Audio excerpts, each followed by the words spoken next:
Hello, আসসালামু আলাইকুম বন্ধুরা। কেমন আছেন সকলে? আশা করি সকলে ভালো আছেন।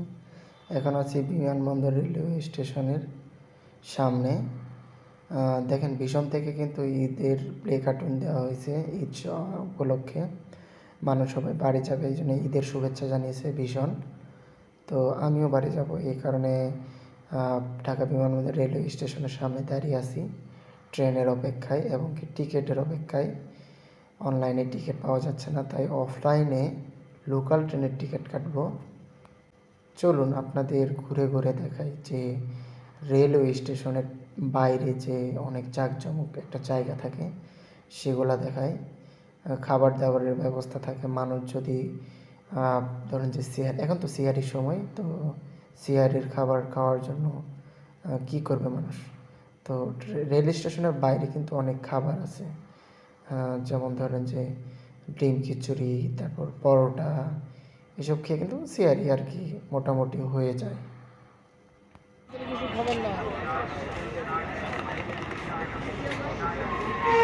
বাইরে মোটামুটি ছোট ছোট কাপড়ের দোকান, আবার আপনার জুতা, শু, বিভিন্ন ধরনের আর কি ছোট ছোট পণ্য পাওয়া যায়।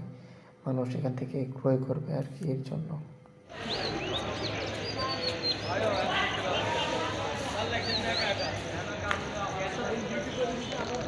এই হলো বিমানবন্দর, সবচেয়ে ব্যস্ততম একটা স্টেশন। রেল স্টেশন সবচেয়ে ব্যস্ততম, বাংলাদেশের মধ্যে দ্বিতীয়তম ব্যস্ত স্টেশন আর কি এই বিমানবন্দর। কমলাপুরের পরেই এখানে সব ট্রেন আসে। তারপর টিকিট কেটে আমি ভিতরে চলে গেলাম।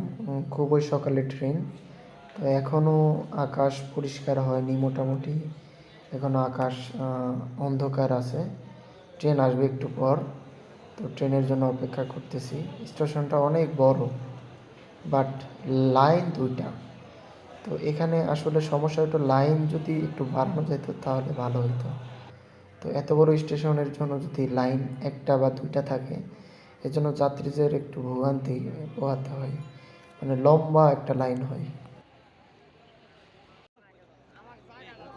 খুব সকালও হয়ে গেল, আকাশও পরিষ্কার হয়ে গেল, ট্রেনে চলে আসলো। লোকাল ট্রেন বলে কথা, আবার ঈদের সামনে, তো সেখানে ভিতরে কি জায়গা পাওয়া যায়? কম্পিউটার ট্রেনের অবস্থা দেখেন। হা হা হা, মানুষ আর মানুষ, সামনেও মানুষ পিছনেও মানুষ। আমার দৈরো সাত